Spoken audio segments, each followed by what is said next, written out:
Hello students, मेरा नाम है दीपक। तो आज हम करने वाले हैं relation between current and drift velocity.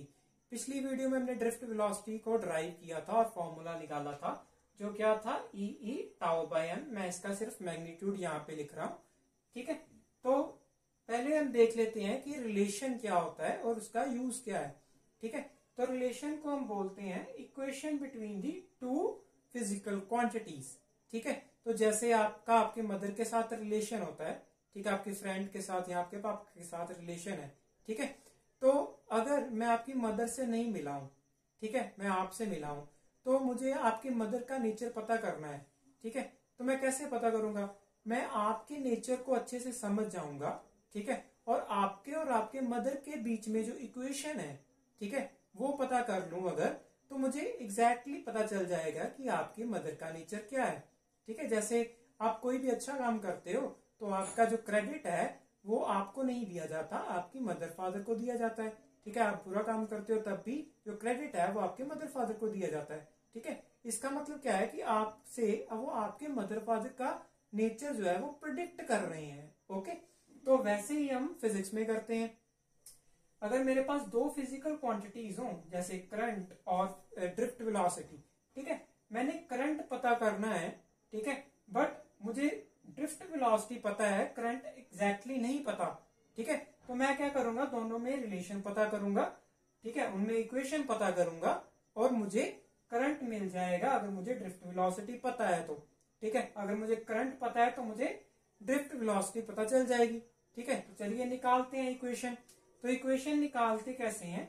मेरे पास इक्वेशन निकालने के दो मेथड्स हैं, ठीक है, दो मेथड्स हैं मेरे पास इक्वेशन निकालने के, ठीक है। तो पहले हम फॉर्मूलाज लिख लेते हैं। करंट का फॉर्मूला क्या होता है? चार्ज बाय टाइम, और ड्रिफ्ट वेलोसिटी का ई टाउ बाय एम, ओके। अभी दो मेथड्स क्या हैं? पहले मेथड में हम क्या करते हैं कि किसी भी एक फिजिकल क्वांटिटी को लेते हैं, जैसे मैं करंट ले लेता हूं, ठीक है। किसी भी एक फिजिकल क्वांटिटी को आपने चूज करना है, उसके फॉर्मूला को मोल्ड करना है इस तरीके से कि दूसरी फिजिकल क्वांटिटी उसमें फिट हो जाए, ठीक है। कैसे? जैसे यहां पे टाइम है ना, ठीक है। तो टाइम क्या है? अगर आपको मतलब फिजिकल क्वांटिटी पता होनी चाहिए एग्जैक्टली, ठीक है, तभी आप ये मेथड कर सकते हो। जैसे इसमें टाइम क्या है? अगर मेरे पास एक वायर है एल लेंथ की, ठीक है, तो टाइम क्या है कि इलेक्ट्रॉन जो है वो इस एंड से इस एंड तक कितने टाइम में पहुंचता है, ठीक है। तो टाइम हम कैसे निकालेंगे? इसकी एक वेलोसिटी है, ठीक है, जिसे हम एवरेज वेलोसिटी बोलते हैं। तो वेलोसिटी का फॉर्मूला क्या है? डिस्टेंस डिस्प्लेसमेंट बाय टाइम, ठीक है। सो टाइम यहां से निकाल लूंगा मैं एल बाय वी डी, ठीक है। पुट करो तो मेरे पास क्या आ जाएगा? Q V D by L, ठीक है। तो ये मेरे पास एक ब्रॉड सा रिलेशन आ गया है। अगर मैं इसको ठीक करूं तो मुझे अपना प्रॉपर रिलेशन मिल जाएगा, ठीक है। तो इसे आपको सिर्फ क्या करना है, मैथमेटिकली थोड़ा मोल्ड करना है, ओके। तो ये मेथड था। तो यहाँ पे हम क्या करेंगे मोल्ड करने के लिए? अभी मोल्ड क्यों करते हैं पहले वो जानते हैं, ओके। मोल्ड इसलिए करते हैं ताकि जो रिलेशन है, किसमें रिलेशन है? करंट और ड्रिफ्ट वेलोसिटी में ना, और बाकी जो है ये जो मेरे पास है ये कांस्टेंट होना चाहिए और इजीली मेजरेबल होना चाहिए, ठीक है। हम इसे ऐसे मोल्ड करते हैं कि ये जो क्वांटिटीज हैं बीच में आ रही वो इजीली मेजरेबल हो। लेंथ इजीली मेजरेबल है, ठीक है। चार्ज, क्या चार्ज आप इजीली मेजर कर सकते हो? चार्ज आप इजीली मेजर नहीं कर सकते, ठीक है। इसमें चार्ज का मतलब क्या है? क्या एक इलेक्ट्रॉन? नहीं, इसमें चार्ज का मतलब है कितने इलेक्ट्रॉन्स जो हैं वो इस एंड से इस एंड की ओर जा रहे हैं, ठीक है। तो हमने ड्रिफ्ट वेलोसिटी में पढ़ा है कि क्या होता है जब मैं पोटेंशियल अप्लाई करता हूं कि जो वायर के सारे इलेक्ट्रॉन्स हैं वो मूव करने लगते हैं, वो शिफ्ट करने लगते हैं, पूरा इलेक्ट्रॉन क्लाउड शिफ्ट करता है, ठीक है। तो चार्ज कितना होगा? जितना जो वायर है वो चार्ज कंटेन कर रही है, ठीक है, जितने इसमें फ्री इलेक्ट्रॉन्स हैं बेसिकली, ठीक है। तो चार्ज जो है वो क्वांटाइज्ड है। अगर चार्ज क्वांटाइज्ड है, ठीक है, तो मैं इसे कैसे लिख सकता हूं? नंबर ऑफ इलेक्ट्रॉन्स, ठीक है, into charge on the electron, ठीक है। तो मुझे क्या पता करना है कि इसमें नंबर ऑफ इलेक्ट्रॉन्स कितने हैं, तो काउंट करने मुश्किल है, ठीक है, बट हमें एक चीज पता है, दैट इज नंबर डेंसिटी, ठीक है। नंबर डेंसिटी क्या होती है, number of electron per unit volume, ठीक है। एक यूनिट वॉल्यूम में मेरे पास कितने इलेक्ट्रॉन्स हैं ये पता करना इजी है वॉल्यूम के कंपैरेटिवली, ठीक है। तो मैं नंबर ऑफ इलेक्ट्रॉन्स कैसे पता करूंगा, नंबर डेंसिटी के साथ, ठीक है, वॉल्यूम को मल्टीप्लाई कर दूंगा, तो मेरे पास क्या आ जाएगा, मेरे पास नंबर ऑफ इलेक्ट्रॉन्स आ जाएंगे, ठीक है। तो क्या होगा, नंबर डेंसिटी, नंबर डेंसिटी को मैं एन डैश से रिप्रेजेंट कर देता हूं इनटू वॉल्यूम, वॉल्यूम क्या होता है, लेंथ इंटू एरिया इंटू ई, ठीक है।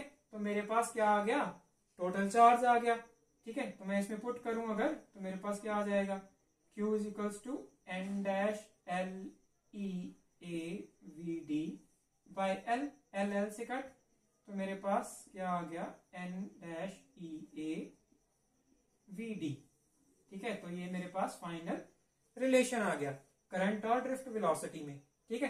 अभी देखिए अंदर जो है वो सारे कांस्टेंट्स हैं, ठीक है, एरिया कांस्टेंट है, ठीक है, इजीली मेजरेबल है, ठीक है, चार्ज कांस्टेंट है, नंबर डेंसिटी कांस्टेंट है, ओके। तो ये अंदर कांस्टेंट है और मेरे पास रिलेशन आ गया, ओके। सेकंड मेथड की बात कर लेते हैं। सेकंड मेथड में क्या करते हैं हम, अगर मुझे पता नहीं चल रहा कि जो एक फिजिकल क्वांटिटी है उसको दूसरी फिजिकल क्वांटिटी में कैसे फिट करें, ठीक है, उसमें दूसरी फिजिकल क्वांटिटी कैसे इंट्रोड्यूस करें, तो मैं क्या करता हूं, मैं डायरेक्टली दोनों फिजिकल क्वांटिटी को डिवाइड कर देता हूं, कैसे, करंट को ड्रिफ्ट वेलोसिटी के साथ डिवाइड कर दूंगा सीधा, ठीक है। तो मेरे पास क्या आएगा, Q by T into E tau by M, okay. तो ये क्या आ गया मेरे पास, डिवीजन से रिलेशन आ गया, एक ब्रॉड रिलेशन, ठीक है। फिर से मुझे इसे सॉल्व करना पड़ेगा, सॉल्व जब कर लूंगा तो मेरे पास दोनों का रिलेशन आ जाएगा। अभी यहाँ पर सारे कांस्टेंट तो है नहीं, वेरिएबल्स है, टाउ भी वेरिएबल है, ई भी वेरिएबल है, ठीक है, टाइम भी वेरिएबल है, ठीक है।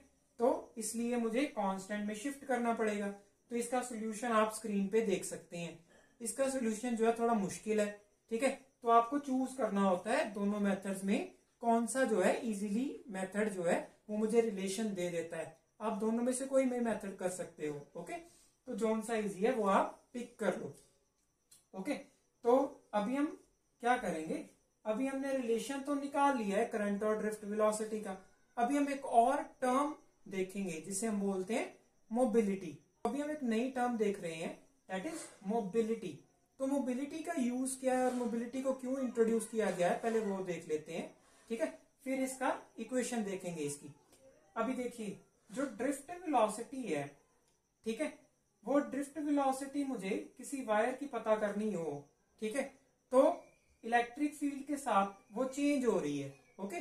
जैसे ये कांस्टेंट है, किसी मटेरियल में चार्ज कांस्टेंट है, ठीक है, उसका रिलैक्सेशन टाइम भी कांस्टेंट है, मास भी कांस्टेंट है, बट इलेक्ट्रिक फील्ड जो है वो वेरी कर रही है, ठीक है। इलेक्ट्रिक फील्ड के साथ क्या होता है, मेरे पास ड्रिफ्ट वेलोसिटी वेरी कर जाती है, ठीक है।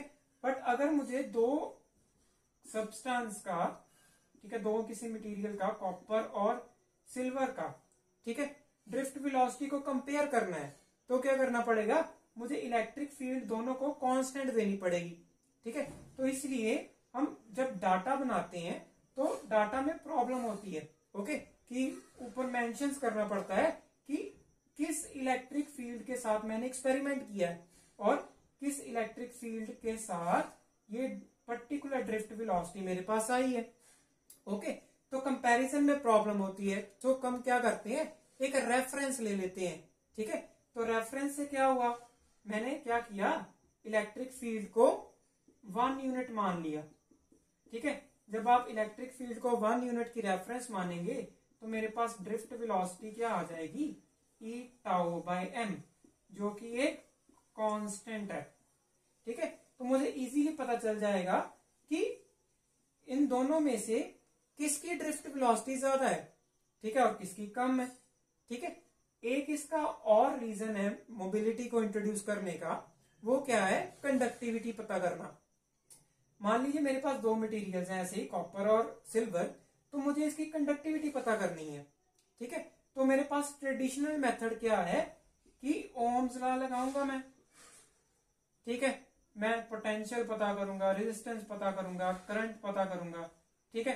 तो जब मैं इन दोनों में से मैं एक टर्म मुझे पता करनी पड़ेगी, क्या रेजिस्टेंस या करंट, ठीक है। अगर मैं करंट पता कर लूं कि किसमें से करंट ज्यादा पास कर रहा है पर्टिकुलर पोटेंशियल लगाने पे, ठीक है, तो उसकी जो कंडक्टिविटी है वो ज्यादा होगी, ठीक है, दूसरे की कम होगी। बट ये जो है वो एक्सपेरिमेंट करना पड़ेगा मुझे, ठीक है, मुझे एक्सपेरिमेंट करना पड़ेगा। यहाँ डाटा कलेक्ट करना है तो मुझे काफी सारा डाटा चाहिए होगा, ठीक है, क्योंकि वेरिएबल्स है सारे, मेरे पास बी भी वेरिएबल है, आर भी वेरिएबल है, लेंथ से चेंज हो जाता है, एरिया से चेंज हो जाता है, ठीक है।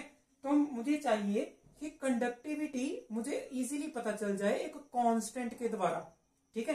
तो मैंने क्या किया, वीडी को ई से डिवाइड कर दिया, तो मेरे पास क्या आया, ई टाउ बाय एम, ठीक है, जो क्या है, एक कांस्टेंट है, ठीक है। तो मुझे यहां से कंडक्टिविटी इजीली पता चल गई, तो मैंने इसे क्या बोल दिया, मोबिलिटी। तो ये मुझे क्या बताती है, ये मुझे बताती है कि किसी मटेरियल की कंडक्टिविटी कितनी ज्यादा है या कितनी कम है, ठीक है। जैसे जो ड्रिफ्ट वेलोसिटी है, अगर किसी मटेरियल की ड्रिफ्ट वेलोसिटी ज्यादा हो तो क्या होगा, उसकी कंडक्टिविटी उतनी ज्यादा होगी, ठीक है। बट यहाँ इलेक्ट्रिक फील्ड का एक पजल है, ठीक है, तो इलेक्ट्रिक फील्ड को हमने निकाल दिया, इलेक्ट्रिक फील्ड को निकाला तो मेरे पास एक कांस्टेंट आया, ठीक है। तो मैं इजीली डाटा से पता कर सकता हूँ, एक पर्टिकुलर टेबल से पता कर सकता हूँ कि कॉपर की कितनी है और सिल्वर की कितनी है, ठीक है, कंपेयर कर सकता हूँ, मुझे कोई इसकी एक्सपेरिमेंट की जरूरत नहीं पड़ी, ओके। तो इसीलिए मोबिलिटी को इंट्रोड्यूस किया गया। अभी मोबिलिटी को जनरल लैंग्वेज में क्या बोलते हैं, मोबिलिटी मीन्स कि जो इलेक्ट्रॉन है वो किसी मटेरियल में कितनी इजीली फ्लो कर सकता है, ठीक है, कितनी इजीली मूव कर सकता है, जितना इजीली मूव कर सकता है उतनी कंडक्टिविटी ज्यादा होगी ना। अभी बात कर लेते हैं इसके यूनिट्स की, तो इसकी एसआई यूनिट्स क्या है, ठीक है, तो एसआई यूनिट इससे पता करेंगे, तो मेरे पास जो वेलोसिटी है उसके यूनिट्स क्या होते हैं, मीटर पर सेकेंड, ठीक है। मेरे पास जो फील्ड है उसके यूनिट्स क्या होते हैं, न्यूटन पर कूलम, ठीक है। तो मेरे पास यूनिट्स क्या बन गए, metre second inverse coulomb newton inverse, okay. तो मेरे पास ये यूनिट्स आ गए, ऐसे यूनिट्स ऑफ मोबिलिटी, ठीक है। अभी मुझे रिलेशन निकालना हो तो ई को इधर ले आओ, मेरे पास डायरेक्टली रिलेशन मिल जाता है मुझे मोबिलिटी का और ड्रिफ्ट वेलोसिटी का, ठीक है। तो ये मेरे पास रिलेशन आ गया मोबिलिटी और ड्रिफ्ट वेलोसिटी का, दैट्स इट। तो अगर आपको ये वीडियो पसंद आई है तो वीडियो को लाइक कर दीजिएगा, और अगर आपको पास कोई भी क्वेरी है इसके रिलेटेड या कोई और क्वेरी है तो वो आप मुझे कमेंट सेक्शन में पूछ सकते हैं, कोई सजेशन देना चाहते हैं वो भी मुझे आप कमेंट सेक्शन में दे सकते हैं। Thank you.